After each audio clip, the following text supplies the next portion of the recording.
Let's go down and get it over with.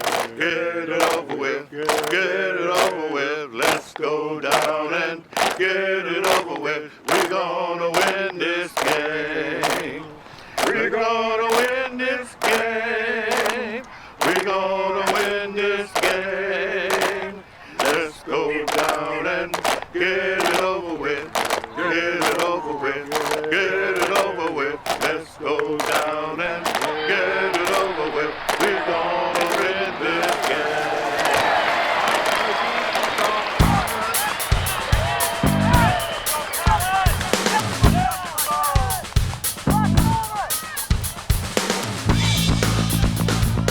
We were called the Untouchables. No team scored on us. We won every game. We had teachers who I think saw a lot of potential in us and encouraged us. They taught us shoot for excellence, always be the best we could be. I gotta say that most of us had good support background. That's why we made it to where we are today. Each game was special. Each game was another challenge. Each game was another victory. And as they progressed in victories, to realize that we were still winning and nobody was scoring on us. On football night, just about everybody in Hickory turned out to see the game. You know, the streets were deserted. Everybody went to all the games. That was it. That was the big event. Football at the Ridgeview dirt field on Friday night. Ridgeview has a reputation of getting championships. And I didn't really think of it as being all that special because I was just thinking of it as we won the state championship. And then later on, it rang the bell, but you weren't scored on. You know, that's different. A lot of people win championships, but you weren't scored on. They was tough. Never want to play them again. That prepared me for life. Be ready to change, do anything. Beautiful thing.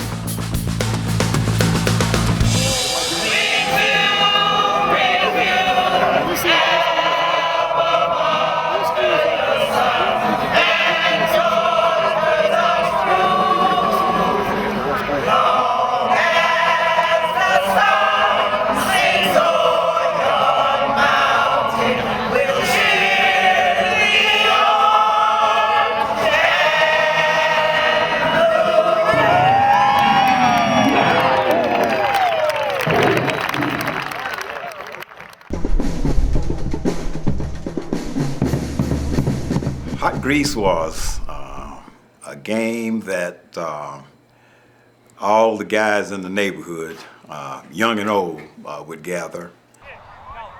Hot Grease was where they would throw a ball on the ground, and whoever was what we call brave enough to pick the ball up and try to run, and then the rest of the crowd would try and tackle them and pile up on them. You know? That was one of the ways that you proved that you were tough. But I think that was pretty much all over. Yeah, we played that. When I started school, it was the East Hickory Elementary School, which was on Tate Boulevard. There's a little schoolhouse. We went to the 8th grade, and we played down there at Hot Grease. Yeah, that was all over. And we used to, when we got older, we used to walk over to Ridgeview a lot and did a lot of communicating together and stuff. So I think the thing just picked up. Everybody had their own little Hot Grease.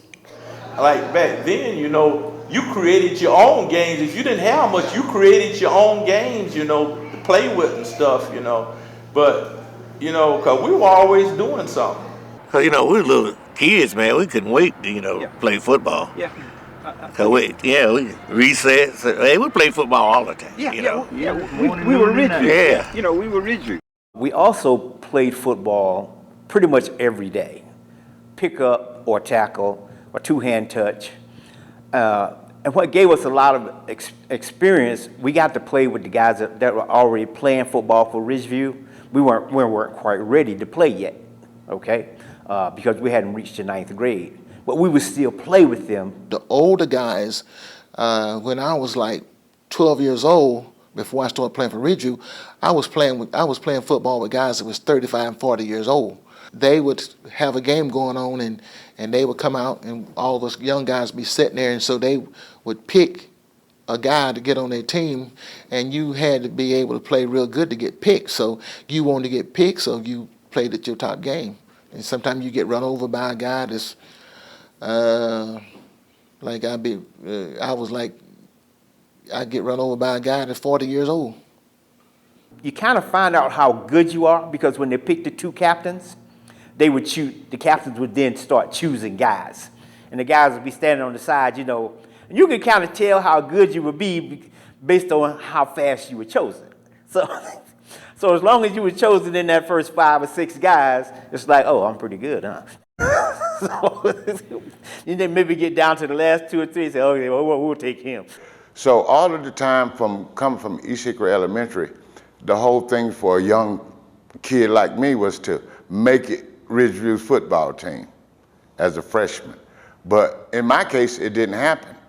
And but that's the whole community outlook. Once you go through first through the 8th grade, your main thing was to be good enough to make Ridgeview's football team. That's the way our community was.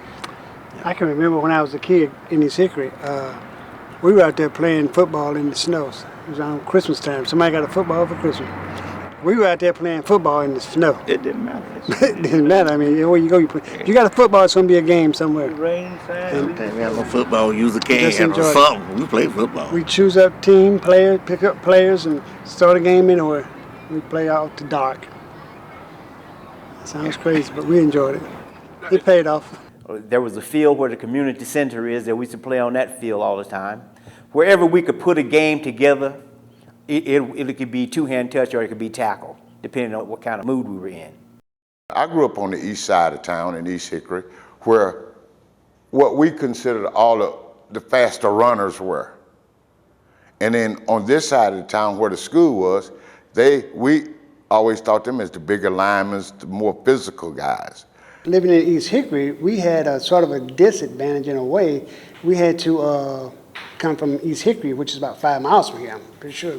We had to walk over here sometimes, and when 5 o'clock in the morning, and we get on this bus and go out to Brookford to do the 5-mile run and come back to the school. And we had, I guess, about an hour and a half training, maybe 2. And then we had to walk back to East Hickory and come back over here at 4 o'clock. We had to walk back over here and do our training, and then we did some more running around the block, and then we go back to East Hickory. So that was conditioning, seemed like all day long for us in East Hickory. But it's just the joy of playing ball. You enjoyed it. You was young. My junior year in high school, we lost the state championship. And that left a sour note in our mouths and made us feel really bad. After school, after our junior year, we got together and we said, man, this really stinks. To get this close to state championship and lose. So we decided amongst ourselves, the future seniors coming up, that we were going to do something special. We're going to get in shape. We're going to stay in shape. And our coach was big on running. And I mean, he said, run, you ran. High school superseded anything we did as far as physical training in college. I was fortunate enough to get drafted. I didn't play as long as I would have hoped to, but even the condition there professionally with Houston Oilers was nothing like what we had in high school. It was that conditioned that we endured the games as we did and did as well, I think, as we did, the mental and physical. We took our sports seriously because that was something that kept us busy. We didn't have the time to hang around and be idle. We come to rehearsal after school. We put on our football outfits and go out on the field and get ready to tackle. And every practice we exercise. And before we ended that practice, we had to run around the field. We were in shape. The coaches knew we had something special, and we knew we had something special. He used those words, I think, as a caution. I look at it as a caution, Remember what happened to you last year, Those words, just he was just downplaying the situation, Make sure we don't become overconfident.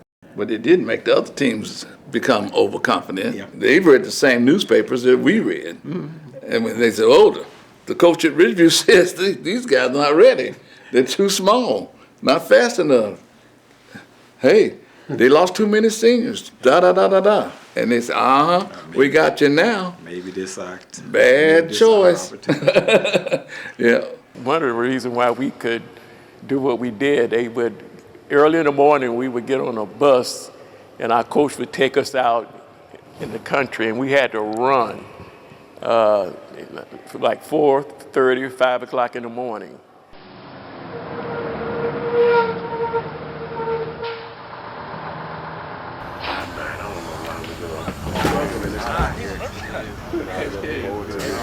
"5 miles back to school, gentlemen. Let's get running."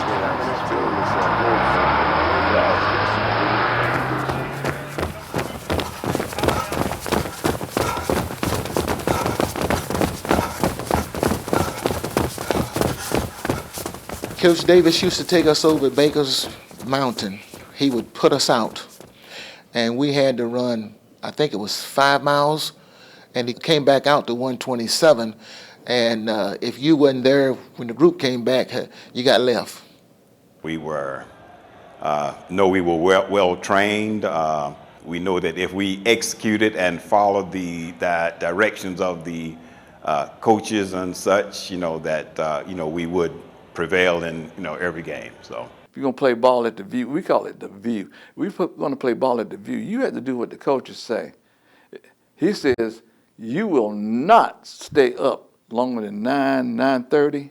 You not run around the streets drinking beer, smoking, carousing with whoever. No, you're not gonna do that because somebody in that community will pick up the telephone and call him. I mean, you had 5,000 people reporting on you. Oh, yeah, that boy didn't go to bed last night until midnight. He was out there on the front porch drinking Budweiser. No, that could not work. You would not play for Mr. Davis. Not gonna happen. You know, you had to be out of the elite to get on the team. Because when you got there, from my experience as a freshman coming on, Mr. Loops and Bumgarner was seniors. And I come in as a guard. Johnny Boy Hodge and Jobo took me under their wing. We're gonna teach you something. They put you in front of two of them, 2-on-1. And buddy, you had to do what you could do to stay there. Now in my whole class, it was I think about 8 of us went out and one but 2 made it. So you had to be, Ridgeview was elite, it was something else. And it was extremely hard, And many times, I was shaking my head and wondering, man, what's, this is tough, I say to myself, but I looked at the greater picture, this is what I love, and I'm going to do this, And so I think that was the attitude of most of us. It's tough, but we're going to get in shape, and we're going to win.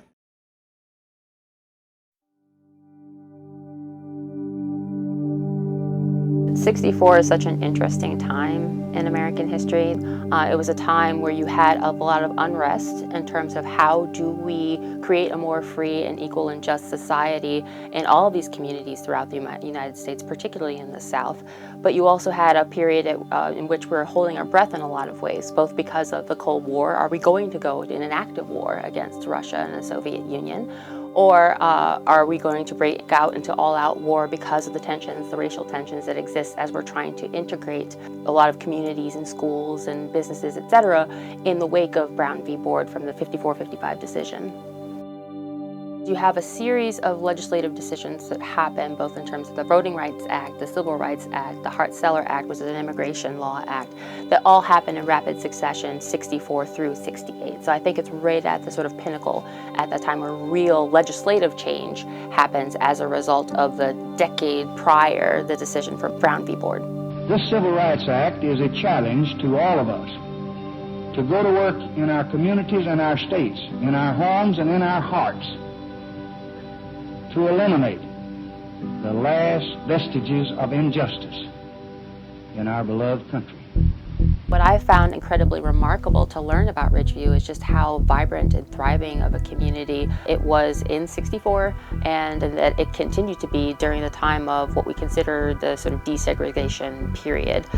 You had barbershops and hotels and schools and libraries and all of these things, that a really tight-knit community that was really thriving economically, socially, etc. So to me, it's a kind of a lost part of our national understanding of sort of Black communities at that time. I think the association with integration or desegregation, however you want to term it, is that all African American communities during that time were in somehow impoverished or struggling in some kind of way. And here you have Ridgeview that is just this kind of hotbed of amazing activity and accomplishments, like the '64 team, that are just really, really doing well overall. The African American community, particularly considering the context in which folks were living at that time, would have been a tremendous source of pride. I understand that the marching band was held in high regard, the cheerleaders were held in high regard, people really rallying around the high school itself. There was incredible educators at the school. I think that Ridgeview had something to be proud of, and something a lot of communities were kind of a little bit jealous of in a lot of ways, because you did not see that in very many places in the United States, particularly in the South during that time.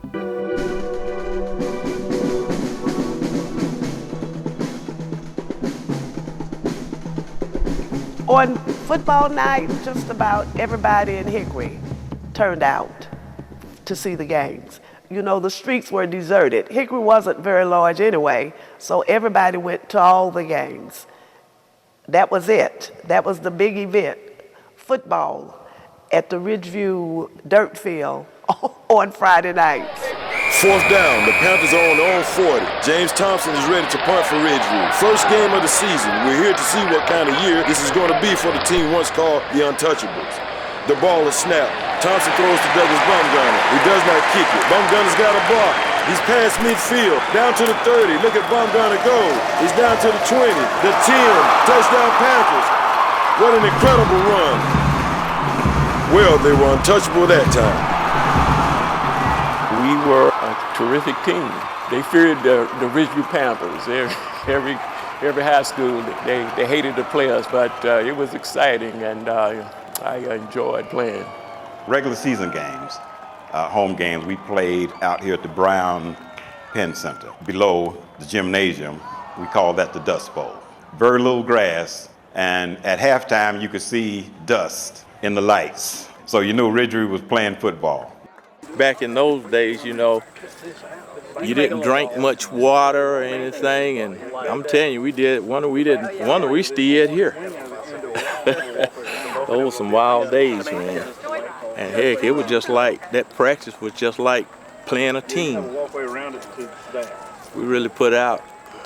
We came together as a family, and during practice, we'd be beating each other up, you know, like families do anywhere you go. But, you know, on Friday night, we came together and we took care of each other.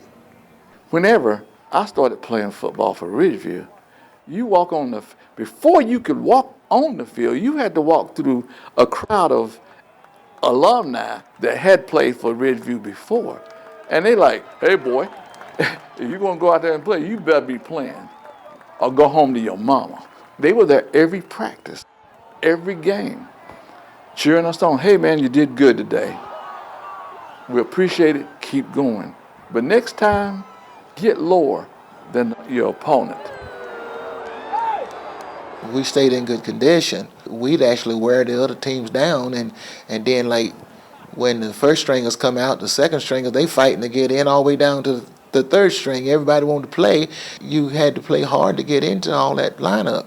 It just made us better. We were very conditioned and well coached to endure a game, because you're playing literally both sides of the ball.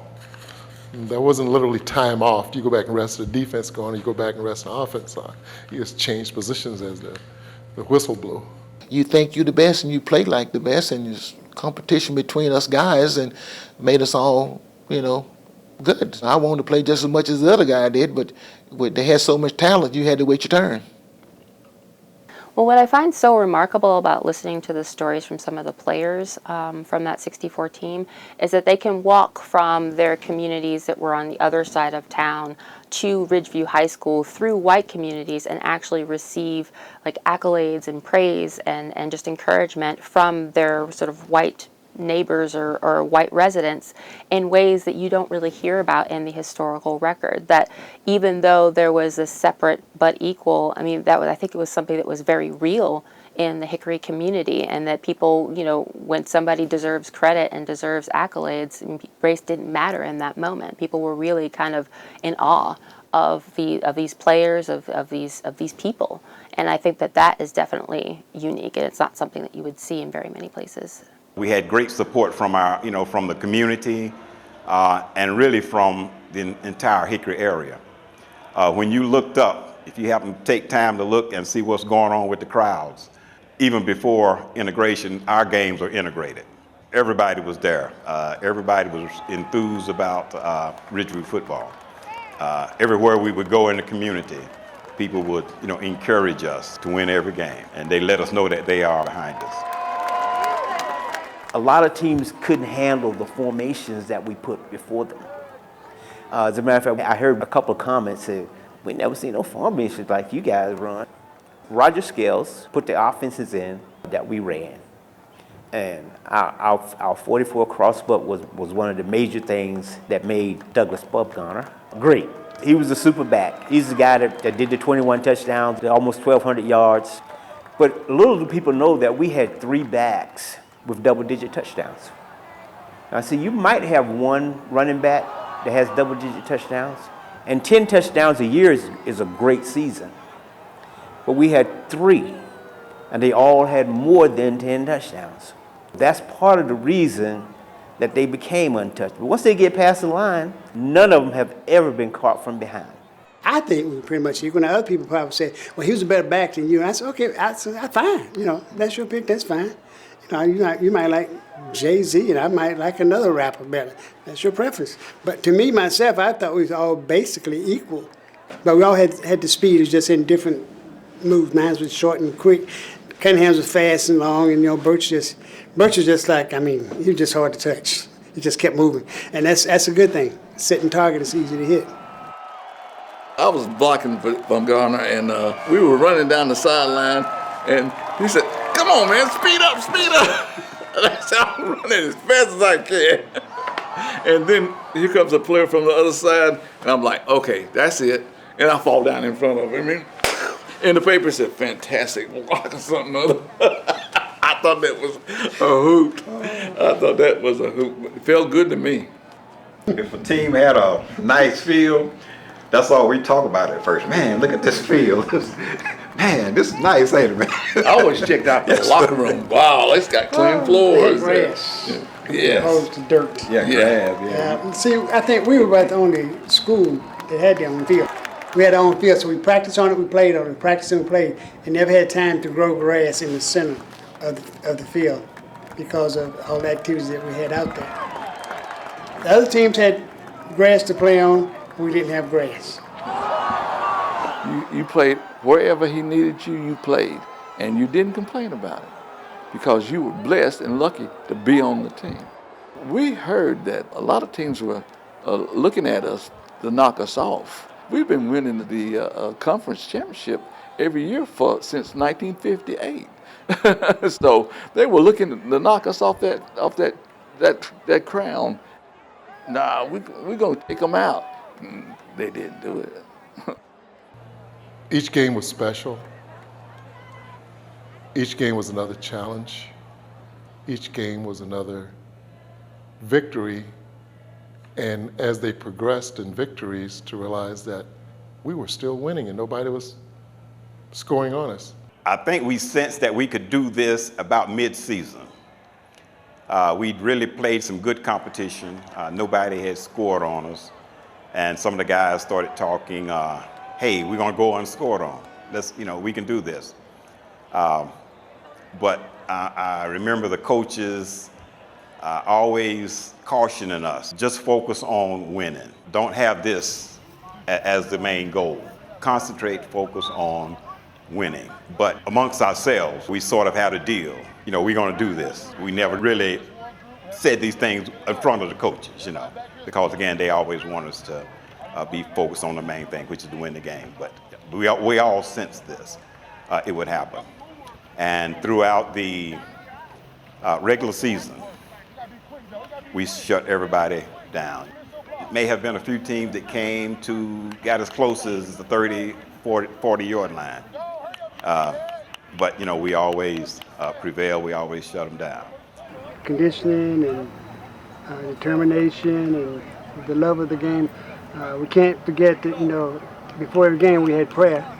So we had faith in God and asked Him to lead us, protect us, and guide us. And I think all that emotion inside of us helped us do what we did to carry on the legacy.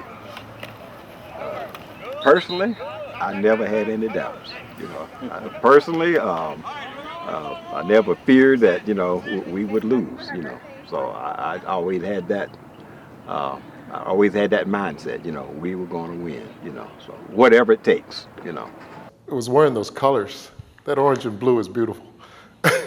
And you as a kid to be able to wear that home and wear it to a game, and then you had your jersey, you're walking through your community back. I lived on the other side of town, which is called East Hickory. So you had about, I don't know, I always joke with my grandkids until it was like 10-mile walk. I honestly don't know how far that was, but it was long. But to wear that through your neighborhoods, that jersey was really special. And you were proud of that, that you wore the orange and blue. And it was just something to behold. Everybody talks about our band and stuff. If we go somewhere, you know, the band come out, you know. But when our band come out, hey, everybody was there. And our majorettes and all that. I think they said they come out with 180 steps a minute, and that band hit the bill, and that desk be smoking. You're talking about a show. That was a show.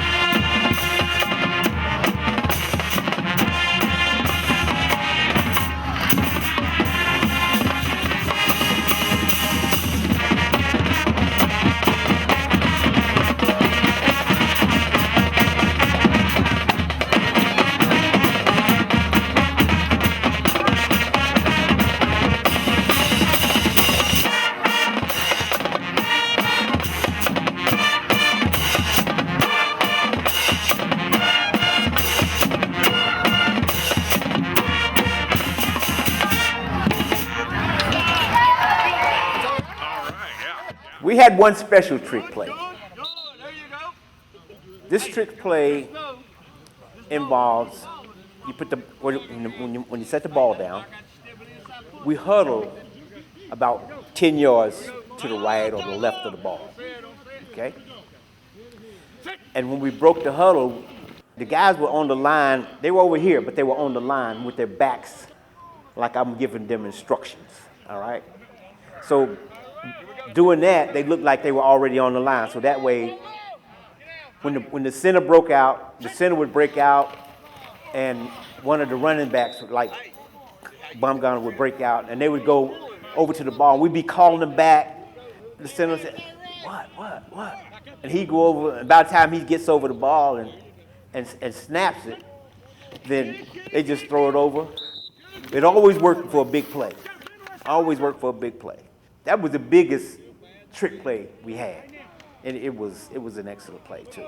Coach Scales was a real smart coach, and he did a lot of strategizing and stuff, and probably I would say that without Coach Scales, we wouldn't have been as good as we were.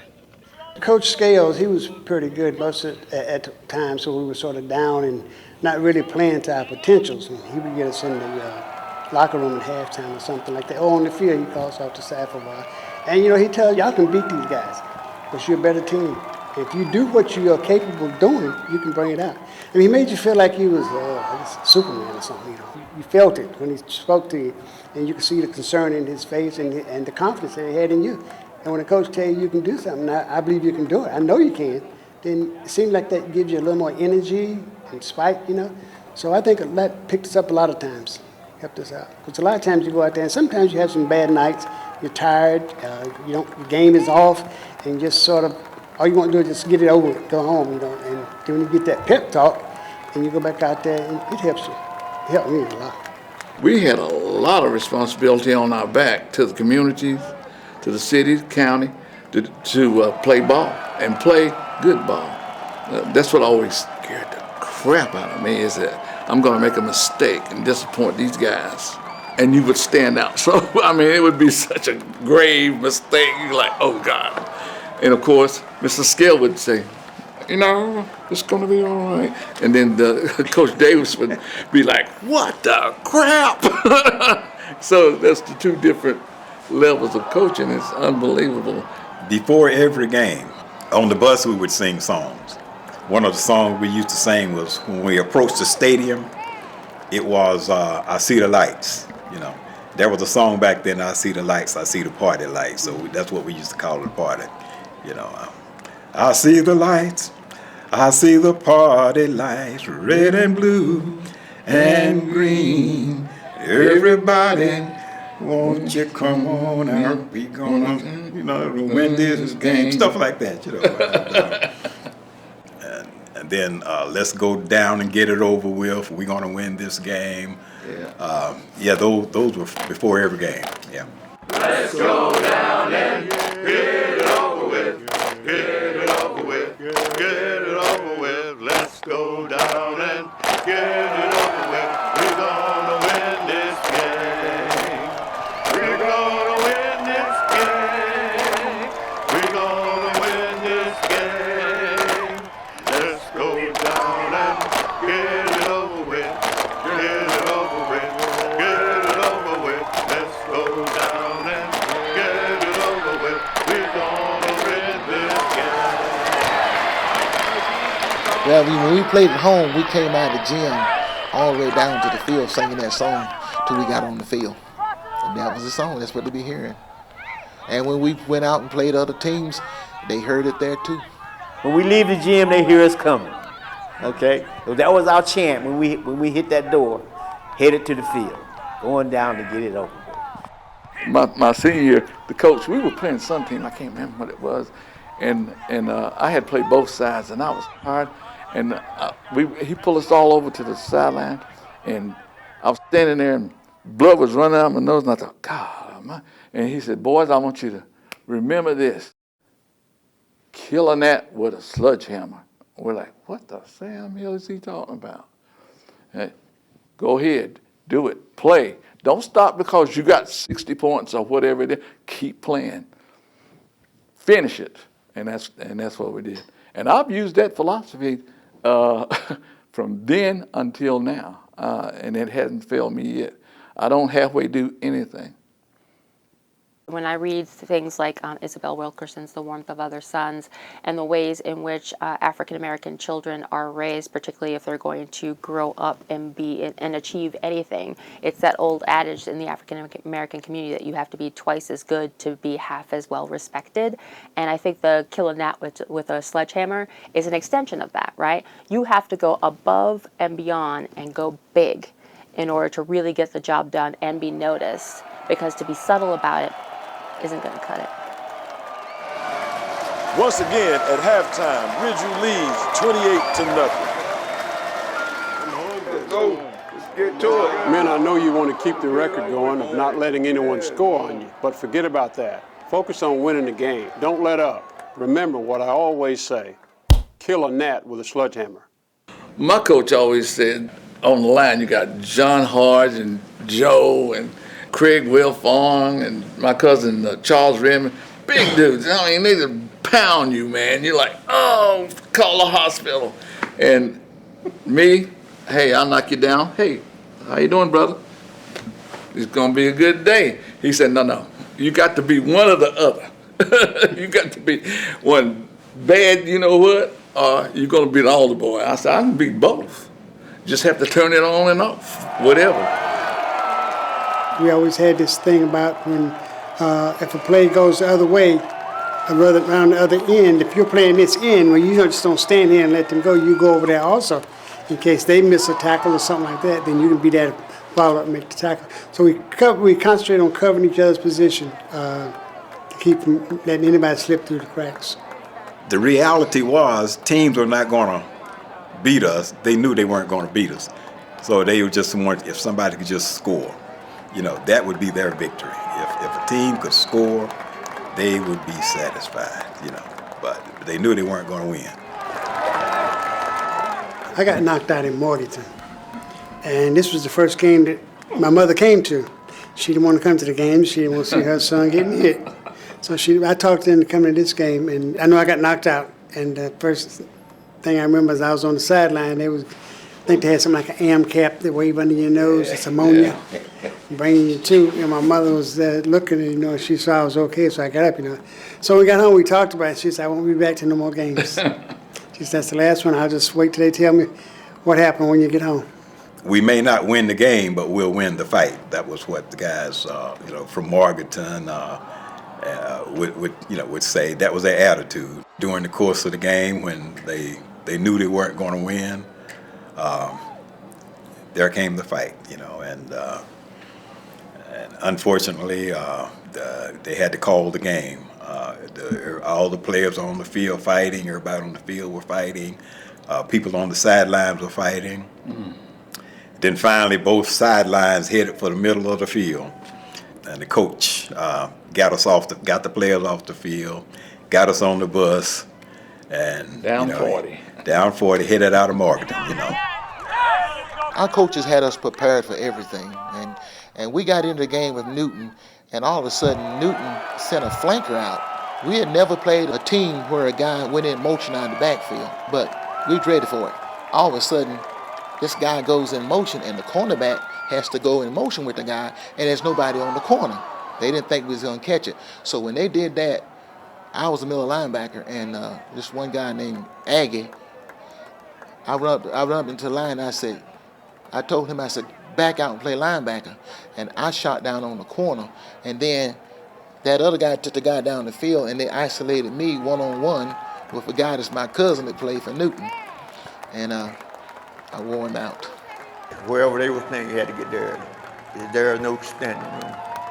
For some reason, out of 4 years of high school, we lost 4 games.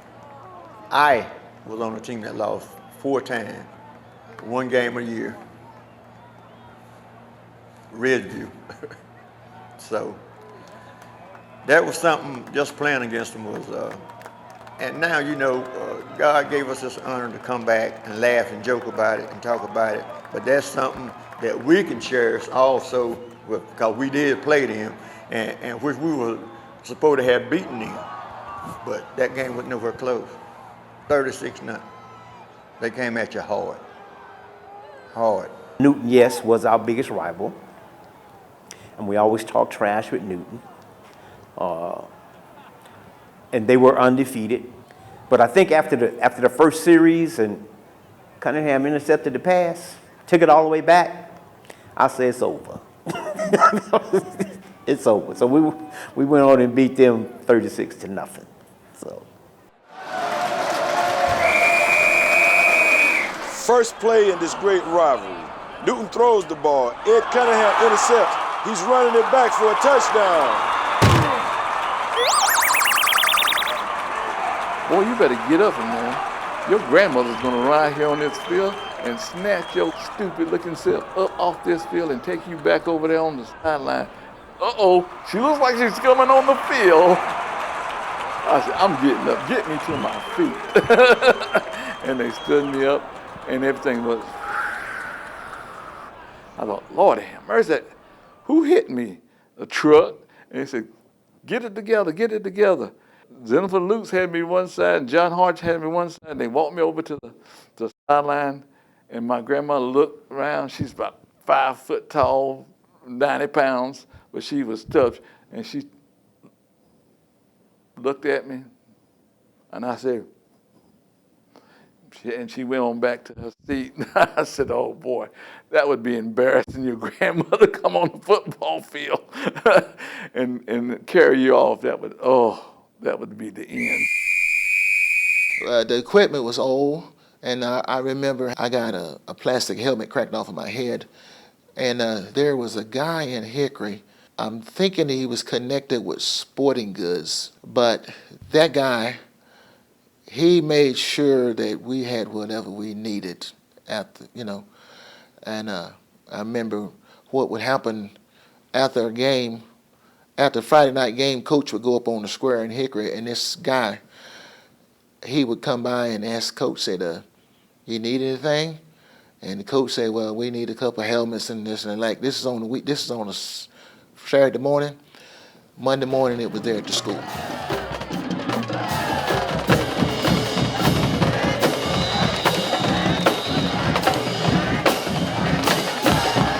I always appreciated Ridgeview ball because we've known each other forever, for lifetime, in fact, and we played together.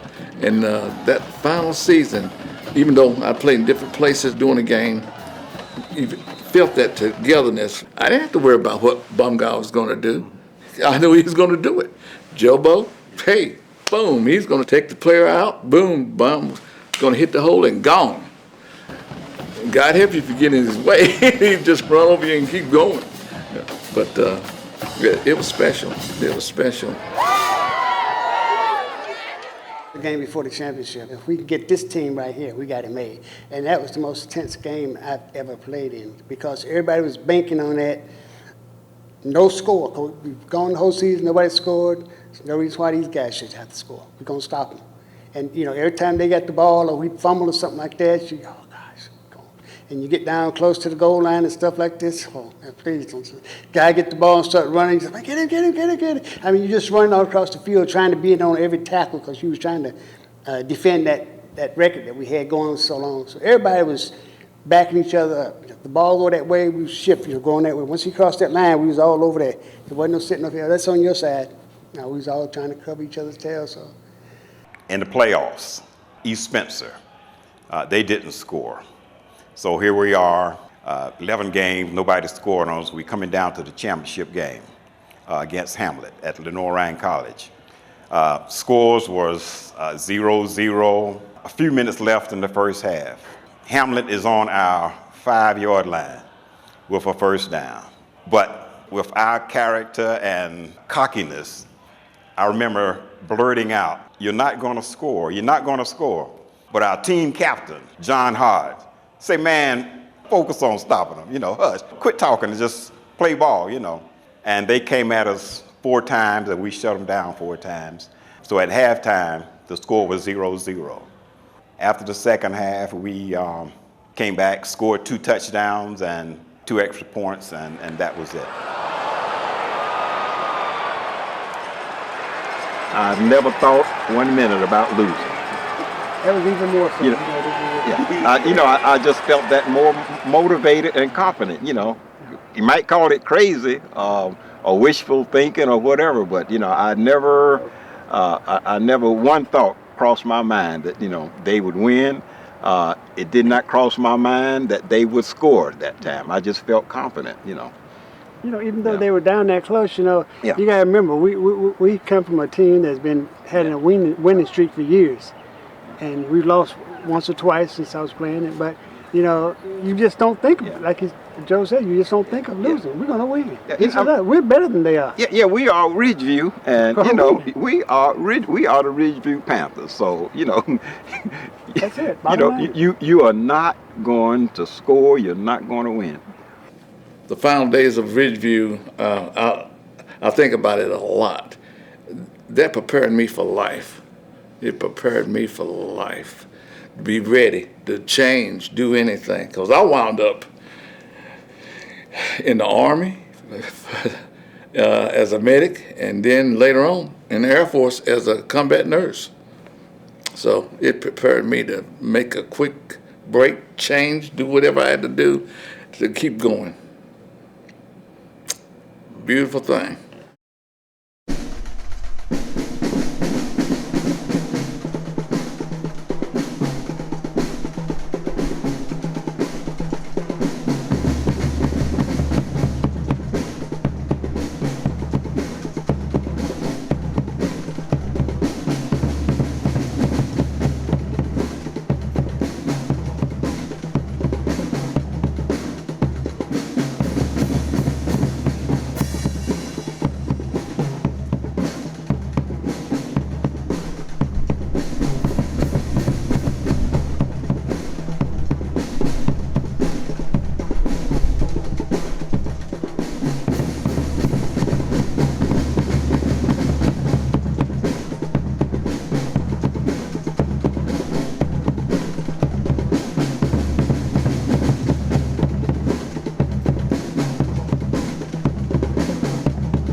Seeing those guys being honored is a beautiful thing.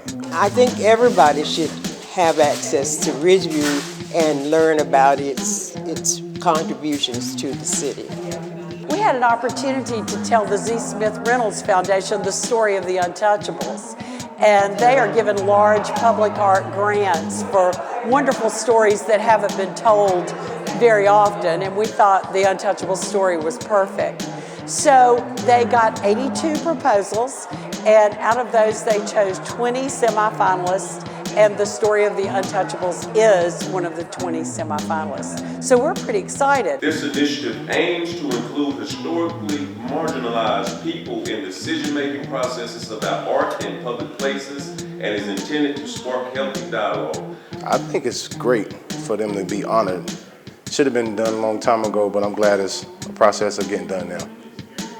I think it's great to bring back the memory of such a great football team that meant so much to that community. It will show the community that we have such a rich history, number one, for the young people there, because their grandfathers, their uncles played on that football team, that is part of such a rich history of Ridgeview.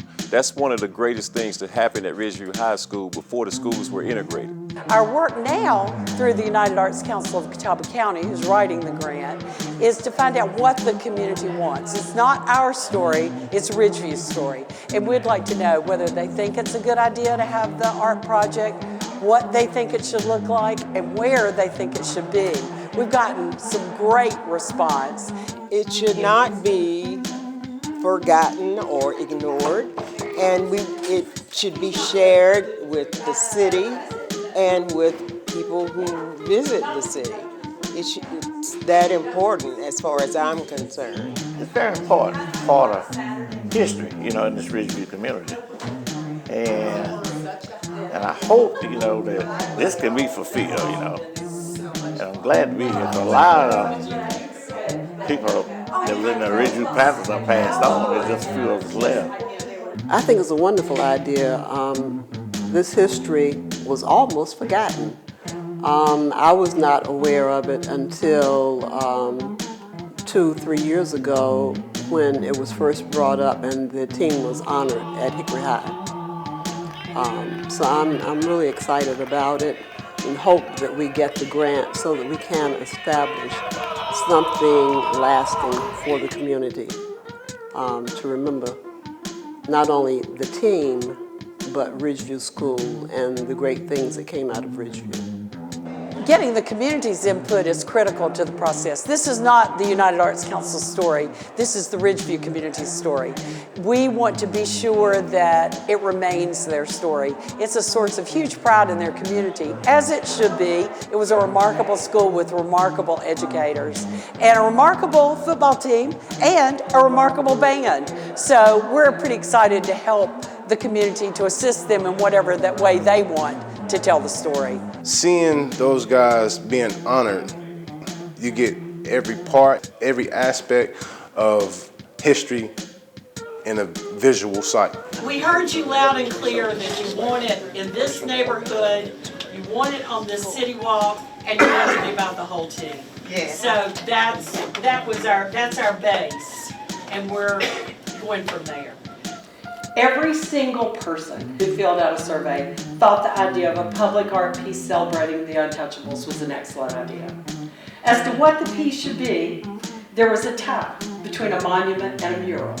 However, there was definitely agreement that it should honor the whole team and that it should also tell some other stories about Ridgeview High School. Its band, its cheerleaders, its majorettes, its glee club, and certainly its incredible faculty and coaching staff. As to where it should be, it had to be in the heart of Ridgeview. A favorite spot was the Samuel William Davis Sr. Multipurpose Field. At one meeting, Margaret Pope suggested an arched entryway into Sam Davis Field with flat surfaces that could hold a mural. This idea gained momentum in the community. I think the proposal is an excellent idea. I really like the idea of the arch. It gives I think a sense of greatness, a sense of honor, to the great accomplishment that, the Untouchables did. I think it's great. I'm on board with it and waiting for it to happen. That's interesting after all these years, you know. And I'm glad for the Art Council. I'm glad for the Ridgeview community for caring about the Untouchable football team. I think it's outstanding, and I'm glad different areas of Ridgeview are coming together to make this thing a big deal, because it is a big deal. I think this could help to become a beginning of something good. You know, we had this record, you know, the Untouchable football team. We figured it was over with. We went on about our lives. I went to military, Marine, Vietnam. Came back, went to top of tech, real estate, you know. And I ain't think nobody care, you know. Some of our players are deceased. I thought, hey, that's where I'd be. But I just thank God I'm still alive to witness this, you know. I'm really enjoying this at this time. You know.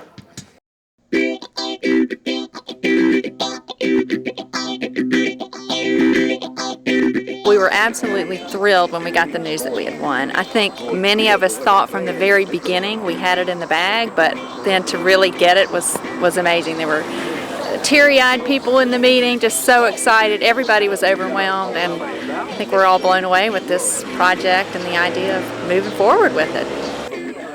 Took a long time getting here, but it's all right. We look forward to working with the committee, getting this built and made part of the community. To think it might still be here in 50 years, inspiring kids, not only in this neighborhood, but the whole community, that's a special story for Hickory. The guys that's not around, we can get them on, you know. At least their name or their picture, you know. Right. Yeah, since they're not here. And plus, yeah, I like everything seems to be coming together right now. Yeah. We're talking about getting kids back here playing on the ball fields and just different ideas for what can happen in this space. I think it's a nice bit of ignition for the community to get other things going off of it. And everybody I've talked to is so positive. I think it'd be great. I mean, it's good to see stuff like this. And they come around and they see a part of their history, you know, especially Ridgeview history, you know. Like I'm a last class that graduate from Ridgeview. I mean, it's great, you know. And be part of history, I think it's great, yeah. Now, it'd be hard to break that record. It'd be hard to break that record. Unscored on 2? Yeah, it'd be hard to break that record. Anybody. College pros or whatever, you name it. You know, never see nobody doing that. Unscored up and we always won every game. That's great.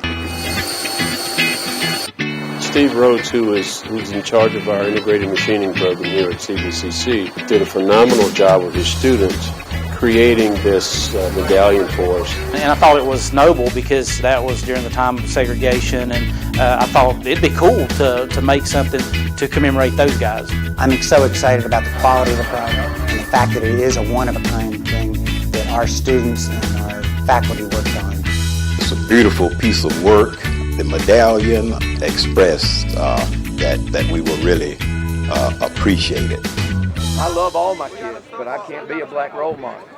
You know what I mean? I want them to see people that look like them and successful, good family men, take care of their community.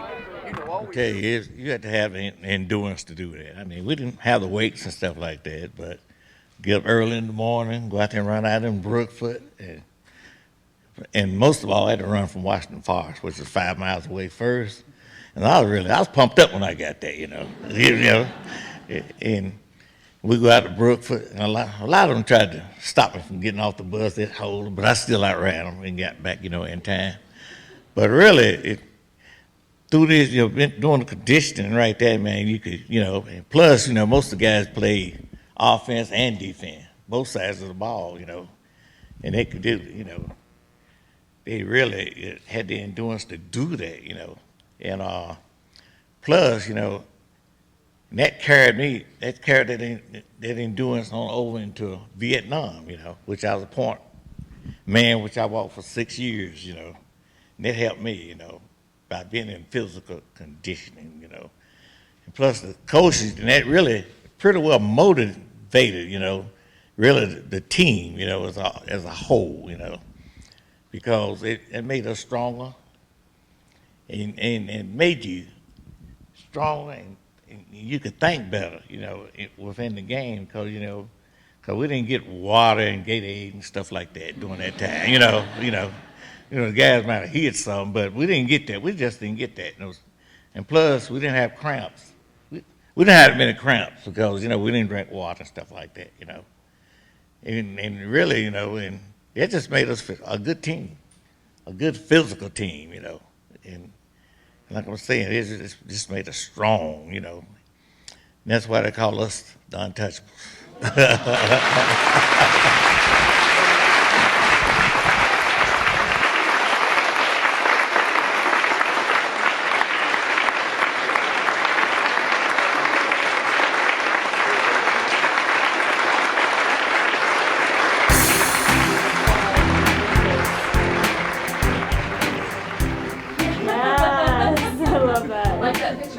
John Hodge and I went on to play football, and Douglas Baumgartner went on to play football at Winston-Salem State. We made the first team down there. Yeah, so.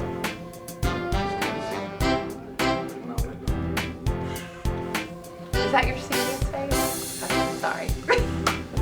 I'm certain it did help to unify Hickory, and it's a very special time.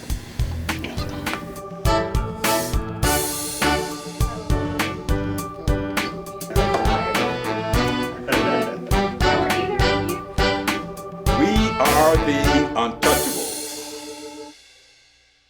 Man, Untouchable, I like that. Kind of forgot about it for about 50-some years. It reminded us of, of who the Untouchables really were. And it all meant something. It meant a lot to the growth of a boy to a man.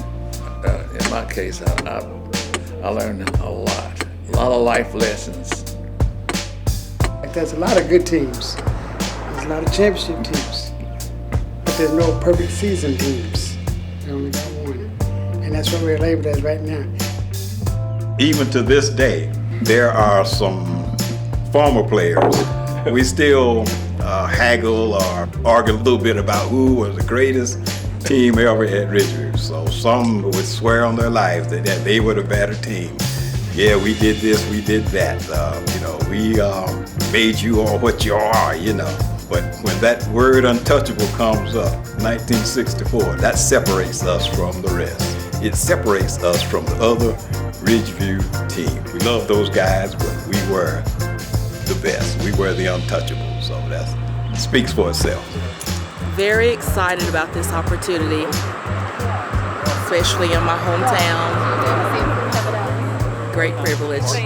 It's been exciting, a couple little challenges there. They wanted 2 murals, one to commemorate the team and the other one to commemorate the school itself. I put a couple of team members just to show their victory, maybe showing a runner running towards getting the touchdown. I put their mascot and just celebrating them with a bunch of designs. I'm just extremely pleased that it's finally come to fruition.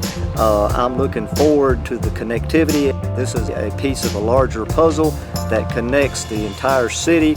It improves our economic development, it grows our population. This helps to tell the story of the Ridgeview High School Panthers team of 1964. I'll tell my grandchildren I got one more play left. Okay. What do you think? I think it's fantastic. Can't afford to get injured. I'm glad to be next year. We've lived to get to this far. I'm telling you. We've lost a lot of people along the way, but we're getting there. It's beautiful. I'm just proud to hang out with these guys. I thank God for letting us see this day. Oh yeah. I'm grateful to all those who have worked so diligently, to make this happen. It's been a lot of hard work, and I really appreciate it, to recognize Ridgeview's great history and celebrate the accomplishments of the 1964 football team. So, did you ever expect to see something like this come No, up? I had this, I never even imagined this happening.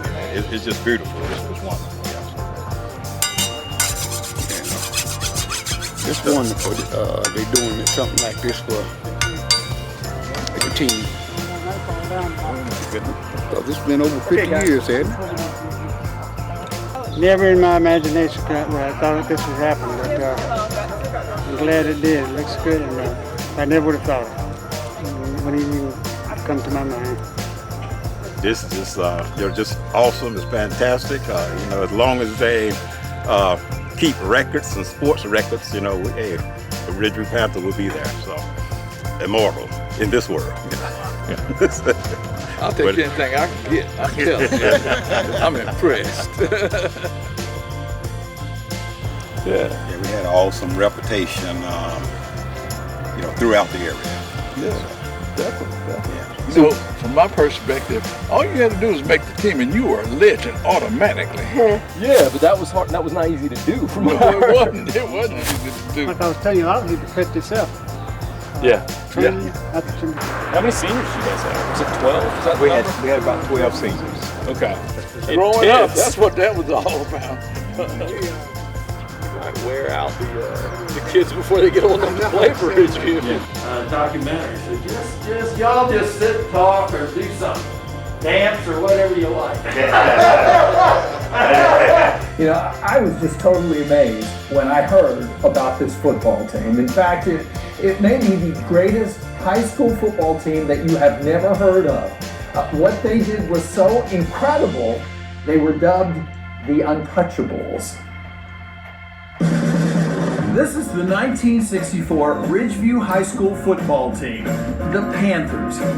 And these are former members of that team gathered today at Catawba Valley Community College to talk about what many consider one of the greatest, if not the greatest, high school football teams ever in North Carolina. A special park archway with murals is going to be dedicated, as the team is also going to be inducted into the Catawba County Sports Hall of Fame.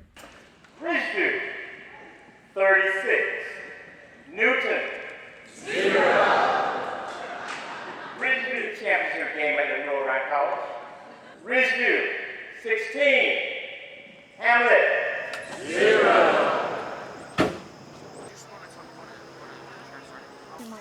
Okay.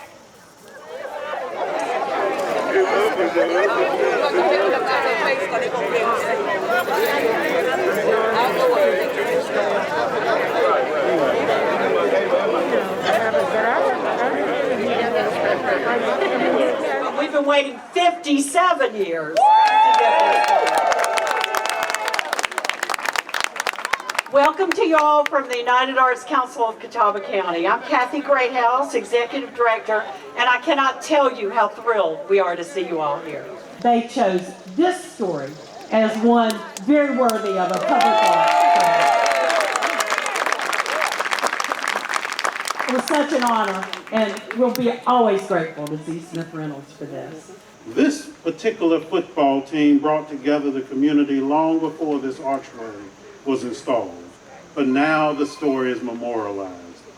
We are proud to be a partner with you on this initiative and hope that this art exhibit will encourage your community and will continue to foster engagement in important, courageous, and sometimes difficult conversations about its past, its present, and its future.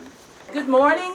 Good morning. And thank you. I'm absolutely thrilled that the Ridgeview Untouchables football team is being honored and recognized in such a magnificent way today, and I truly am honored to be a part of it. The Ridgeview Panthers.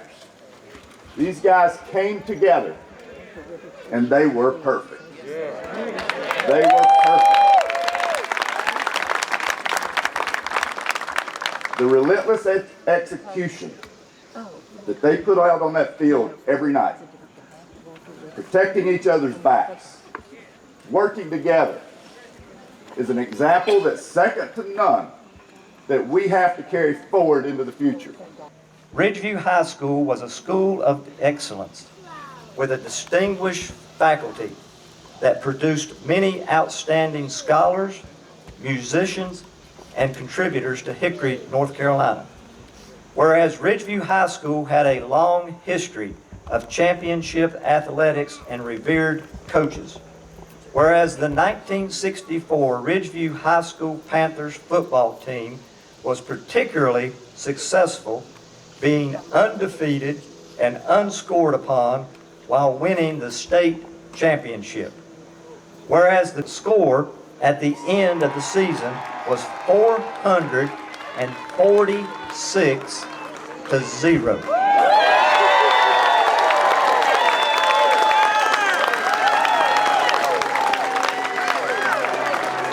Whereas the team became known as the Untouchables, and whereas members of the 1964 Untouchables went on to become leaders in the community, and whereas the Untouchables have been inducted into the Catawba County Sports Hall of Fame as a team of distinction.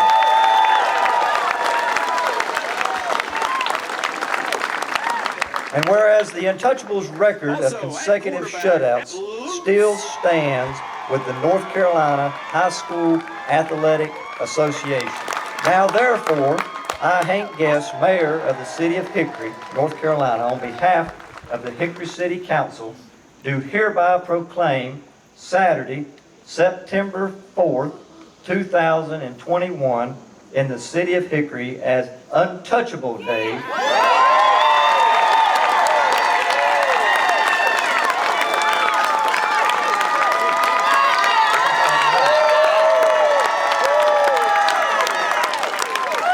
Remember to break into your parts now, okay? Here we go. By the ridge of Blue Top Mountain stands the Ridgeview High, whose fame and honor ever mountain never will die. Ridgeview, alma mater, your sons and daughters are true. Long as the sun sings o'er your mountain, we'll cheer the orange and blue.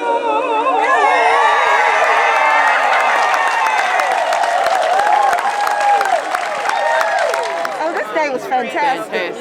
Unbelievable, but long overdue. I'm just so grateful that it happened. I really am. And we're ingrained in Ridgeview. We're the Wallace family. Yes.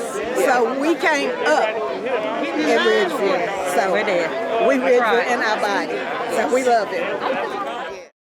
Ladies and gentlemen, let's give them a hand once again.